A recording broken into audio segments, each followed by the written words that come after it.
బ్రహ్మంగారు తన కాలజ్ఞానంలో చెప్పినవన్నీ ఇప్పటివరకు ఎన్నో చూస్తున్నాం కూడా. చెప్పాలంటే ఆయన కాలజ్ఞానంలో రాసిన ప్రతిదీ భయం పుట్టించే విధంగా ఉంటుంది. అయితే ఇప్పుడు వచ్చే 2025 నుంచి 26 మధ్య కూడా చాలా విపత్తులు రానున్నాయట. అడుగడుగునా కొన్ని ప్రళయాలు ఎదురవనున్నాయట. మరి నిజంగానే ఇప్పుడు వచ్చే పరిస్థితులు అంత దారుణంగా ఉంటాయా? కోవిడ్ కంటే మరో ప్రాణాంతకమైన వ్యాధి రానుందా? ఆ రెండు దేశాలు ప్రపంచ దేశాలకి చిచ్చు పెట్టనున్నాయా? ఈసారి నిప్పుల వాన ప్రళయం తప్పుదా? బ్రహ్మగారు భవిష్యత్తు గురించి రాసిన తాళపత్ర గ్రంథాలు ఇప్పటికీ అక్కడే ఉన్నాయా? అసలు ఇప్పటి వరకు బ్రహ్మంగారు చెప్పిన విషయాలేంటి? కలియుగంలో ఆయన జన్మించే ముందు ఎలాంటి సంఘటనలు చోటు చేసుకుంటాయి అనే విషయాల్ని మనం ఇప్పుడు తెలుసుకుందాం. సో వీడియోని స్కిప్ చేయకుండా ఎండ్ వరకు చూడండి. నిజానికి బ్రహ్మంగారు కాలజ్ఞానం ఒకేసారి చెప్పలేదు, అనేక సందర్భాల్లో వేరు వ్యక్తులకి తెలియజేశారు. అంతేకాకుండా చాలా భాగాన్ని ఒకే చోట పాతి పెట్టారు. తర్వాత దానిపై చింత చెట్టు కూడా వచ్చింది. అసలు కాలజ్ఞానాన్ని ఆయన ఎందుకు పాతి పెట్టారు, ఆయన ఎందుకు అలా చేశారు అనే ప్రశ్నకి ఇప్పటికీ సమాధానం దొరకలేదు. ప్రపంచంలో జనసంఖ్య విపరీతంగా పెరిగిపోతుందని ఆయన అప్పుడే చెప్పారు. ప్రస్తుతం ప్రపంచ జనాభా చాలా విపరీతంగా పెరిగిపోయింది. కరువు కాటకాలతో ఇప్పటికీ కొట్టుమిట్టులాడుతుంది. ఎన్నో విచిత్రమైన యంత్రాలు వస్తాయి, కానీ చావు పుట్టుకలు మాత్రం కనుగొనలేకపోతారు అని చెప్పారు. ఈ సృష్టిని మార్చడానికి ఎన్నో ప్రయత్నాలు చేస్తారని చెప్పారు, కానీ చావు పుట్టుకల యంత్రాన్ని మాత్రం ఎప్పటికీ కనుగొనలేరని చెప్పారు. బహుశా ఆయన చెప్పింది ప్రస్తుతానికి నిజమే, కానీ నాకు తెలిసి ఫ్యూచర్ లో చావుని ఆపలేకపోవచ్చు, కానీ యంత్రాలతో మనిషిని పుట్టిస్తారని అనిపిస్తుంది. వావి వరుసలు లేకుండా మనుషులు మృగాల్లా ప్రవర్తిస్తారని బ్రహ్మంగారు చెప్పారు. ఇప్పటికే ప్రపంచంలో అందరూ వావి వరుసలు మరిచి అనవసరమైన సంబంధాలు పెట్టుకుంటూ సమాజాన్ని చెడగొడుతున్నారు. ఇంకా విదేశీయులు భారతదేశాన్ని పరిపాలిస్తారని చెప్పారు. ఆయన చెప్పినట్టే బ్రిటిష్ వారి చేతుల్లో భారతదేశ ప్రజలు చాలా ఏళ్లు బానిసత్వం చేశారు. ఇదిలా ఉంటే 2025లో జరగబోయేవి, అలాగే 2026లో జరగబోయే విషయాల గురించి బ్రహ్మంగారు కాలజ్ఞానంలో ఏముందో ఇప్పుడు తెలుసుకుందాం. ముందుగా బ్రహ్మంగారు చెప్పిన విషయాల్లో 2025లో జరగబోయే తెలుసుకుందాం. మొదటిది, ఇరు ప్రాంతాల మధ్య యుద్ధం కొనసాగి దేశాల మధ్య చిచ్చు పెడుతుందని తెలిపారు. నిజానికి రష్యాలో ఉన్న ఉక్రెయిన్ నేడు దేశాల మధ్య పెద్ద చిచ్చుగా మారి ఇంకా కొనసాగుతూనే ఉంది. రెండోది, వేరు ప్రయాణ చక్రాలు ఢీకొని భయంకరమైన ప్రమాదాలు సంభవిస్తాయని తెలిపారు. నిజానికి ఆంధ్ర సరిహద్దుల్లో జరిగిన ఇరు రైలు ప్రమాదాన్ని, ఇంకా దేశంలో ఇటీవలే జరుగుతున్న రైలు ప్రమాదాన్ని సూచిస్తోంది. మూడోది, ఆయన కాలజ్ఞానం బట్టి చూస్తే కోవిడ్ మహమ్మారి ఇంకా అవలేదు, మరో కొత్త వైరస్ పుట్టుకొస్తుందని తెలిపారు. ఈ మహమ్మారి వచ్చిన తర్వాత ప్రపంచంలో కీలకమైన సంఘటనలు చోటు చేసుకుంటాయని కాలజ్ఞానంలో వివరించారు. ప్రస్తుతం చూసుకున్నట్లయితే దేశంలో కోవిడ్ తగ్గింది, కానీ ఈ 2025లో దానికంటే ఎక్కువ ఎన్నో కొత్త వైరస్లు కోవిడ్ నుండి రూపాంతరం చెందవచ్చని అర్థమవుతోంది. నాలుగోది, ప్రకృతిలో మార్పుల కారణంగా భారీ వర్షాలు కురిసి ప్రకృతి వైపరీత్యాలకి దారితీస్తుందని చెప్పారు.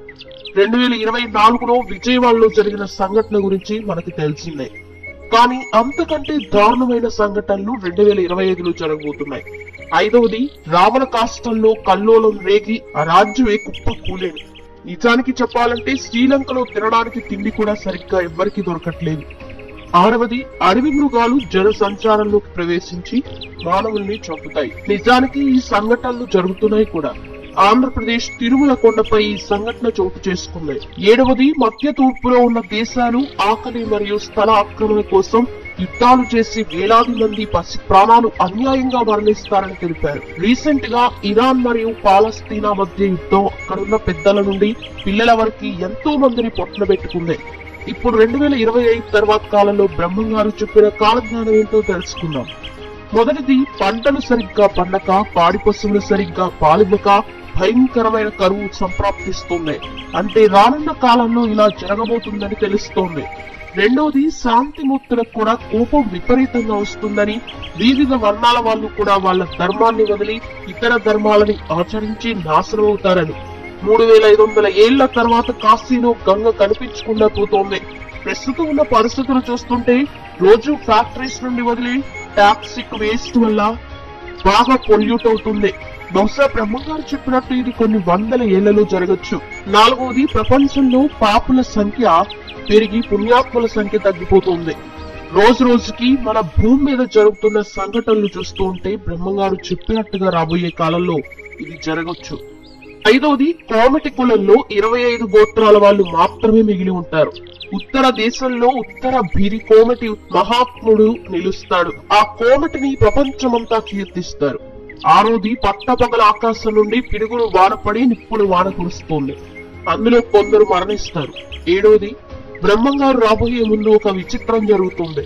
దానిని గుర్తించిన వారిని నేను రక్షిస్తానని బ్రహ్మంగారు చెప్పారు.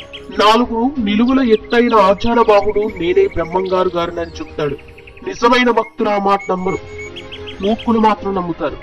8వది, భయంకరమైన తుఫాన్లు, వరదల వల్ల పశ్చిమ బెంగాల్, బంగ్లాదేశ్ లో కోట్ల మంది దుర్మరణం. భూకంపం వల్ల కోల్కతా నగరం దెబ్బతింటుందని తెలిపారు. ఒకవేళ రానున్న రోజుల్లో ఇలా జరగచ్చు అనుకుంటా. ఇప్పుడు మనం బ్రహ్మంగారు తెలిపిన పర్టికులర్ డేట్స్ లో ఫ్యూచర్ లో జరగబోయే ఖచ్చితమైన విషయాల గురించి తెలుసుకున్నాం. 1, దాదాపుగా 400 ఏళ్ల క్రితం పోతులూరి వీర బ్రహ్మేంద్ర స్వామి వారిచే బనగానపల్లిలో చింత చెట్టు కింద భద్రపరిచిన కాలజ్ఞానంలో తాళపత్రాలు తేదీ 7/8/2036 నాడు శ్రీ శ్రీ శ్రీ వీరభోగ వసంతలు వారిచే తీయబడి బహిరంగపరచబడతాయి. ఆనాటి నుండి వ్యక్తిగత, ప్రపంచ, దేశాల భవిష్యత్తుకి సంబంధించిన ఎలాంటి డౌట్స్ లేకుండా కాలజ్ఞానంలో రాయబడినట్టు యథాతథంగా జరుగుతాయి. ప్రపంచ వ్యాప్తంగా 2 మతాల మధ్య యుద్ధం వల్ల 2030 నుండి 2040 వరకు కోట్లాది మంది హతమవుతారు. 2/6/2040లో 40 రోజుల పాటు కాశీ గంగా నదిలో నీరుండదు. 3వది, తేదీ 15-16 ఫిబ్రవరి 2041లో ఒక్కసారిగా 7 కోట్ల మంది దుర్మరణం పాలవుతారు.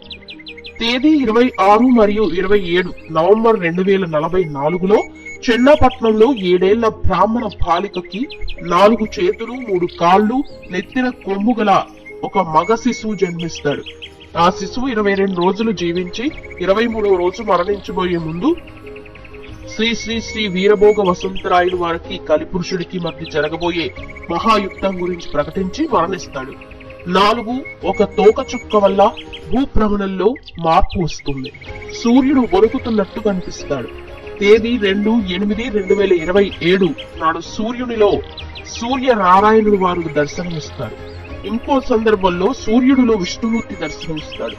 చూసారుగా ఫ్రెండ్స్, మరి ఎలా ఉంది బ్రహ్మంగారి కాలజ్ఞానం? దీని గురించి మీరేమనుకుంటున్నారో కామెంట్ సెక్షన్ లో కామెంట్ చేయండి. వీడియో నచ్చితే లైక్ చేయండి, షేర్ చేయండి, ఛానల్ ని సబ్స్క్రైబ్ చేసుకోండి. Thanks for watching.